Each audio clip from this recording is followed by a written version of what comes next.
2000 ആണ്ടിന്റെ തുടക്കകാലം ഇന്ത്യക്കൊരു വെടിക്കെട്ട് ബാറ്റ്സ്മാൻ ഇല്ലായിരുന്നു. ആകെ ഒരു സച്ചിനെയും കൊണ്ടായിരുന്നു ഗാംഗുലി ഇന്ത്യയെ കൊണ്ട് ലോകം മൊത്തം കീഴടക്കാൻ പോയിരുന്നത്.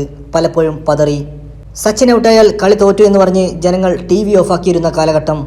ഷോയിബ് അക്തറിന്റെയും ബ്രെറ്റ്ലിയുടെയും ബോളുകൾ ഡിഫെൻഡ് ചെയ്യാനല്ലാതെ അറ്റാക്ക് ചെയ്യാൻ ഇന്ത്യക്കാർ ശ്രമിക്കില്ലായിരുന്നു. എന്നാൽ സേവാഗിന്റെ മടങ്ങി വരവോടെ ലോകം കണ്ടത് മറ്റൊരു തിരിച്ചുവരവാണ്. ലോകത്തെ ഒരു ബോളറെയും ഭയമില്ലാതെ ആദ്യ ഓവറിൽ തന്നെ അടിച്ചു തുടങ്ങുന്ന വീരേന്ദ്ര സേവാഗ്, ഷോയിബ് അക്തറിനെയും മെഗ്രാത്തിനെയും ബ്രെറ്റ്ലിയെയും നിലം തൊടാതെ അടിച്ച് പരിശാക്കുന്നവൻ, ഏകദിനമെന്നോ ടെസ്റ്റൊന്നും ഇല്ലാതെ എല്ലാ കളിയിലും ഒരുപോലെ അടിച്ചു തകർക്കാൻ വിധിക്കപ്പെട്ടവൻ. സേവാഗിന്റെ കൈക്കരുത്തിലും മനക്കരുത്തിലും അതുവരെ ഡിഫെൻഡ് ചെയ്ത് കളിച്ചിരുന്ന ഇന്ത്യൻ ടീം അറ്റാക്കിംഗ് മോഡലിലേക്ക് മാറി. ഓസ്ട്രേലിയ തന്നെ പറപ്പിച്ചു കളഞ്ഞു. അന്ന് ലോകോത്തര ബോളറായ Shoaib Akhtar, Brett Lee, McGrath, Gillespie, Shane Warne, Muttiah Muralitharan, Steyn എന്നിവരെയൊക്കെ അടിച്ചു തൂക്കിയാണ് സേവാഗ് തന്റെ കഴിവ് പുറത്തെടുത്തത്. സച്ചിൻ ലോകത്താദ്യമായി ഡബിൾ സെഞ്ചുറി എടുത്ത് 200 തികച്ചപ്പോൾ അതിനെ മറികടന്നവൻ സേവാഗായിരുന്നു 219 റൺസിലൂടെ. അന്ന് ഇന്ത്യ 400 റൺസ് എത്തുകയും ചെയ്തു. 2 തവണ ട്രിപ്പിൾ സെഞ്ചുറി എടുത്ത വീരേന്ദ്ര സേവാഗ് വളരെ കുറഞ്ഞ ബോളിലാണ് ഡബിൾ സെഞ്ചുറിയും ട്രിപ്പിൾ സെഞ്ചുറിയും നേടിയത്.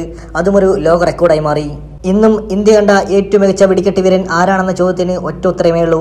അത് ലോകത്തൊരു ബോളറെയും കൂസാത്ത വീരേന്ദ്ര സേവാഗ് മാത്രം.